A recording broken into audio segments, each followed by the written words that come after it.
అమ్మా, పురాణాలు చదివావు, ఇతిహాసాలు చదివావు, కొడుకు కాళ్ల మీద పడిన తండ్రి కథ ఎన్నడైనా చదివేవా? మావయ్య గారు, కుటుంబం కోసం చిన్నబాబులా త్యాగం చేసి పేరు తెచ్చుకోలేని అసమర్థుని కనీసం ఆ పని చేసైనా కాస్త పేరు తెచ్చుకొని అమ్మా. నన్ను వాడి దగ్గరికి తీసుకెళ్తావా అమ్మా? ఇప్పుడు స్పృహలో లేరు మావయ్య గారు. నేను వెళ్ళి చూసొచ్చాను. రేపు ఉదయమే వెళదాం.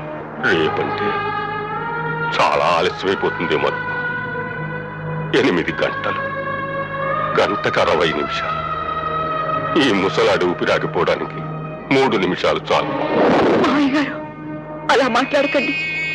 రేపు ఉదయం అందరం వెళదాం. అందరూ ఎందుకు? వీళ్ళందరికీ అక్కడేం పని? చిన్నబాబుకు రుణపడిపోయిన అప్రయోజకుడైన తండ్రిని నమ్మాని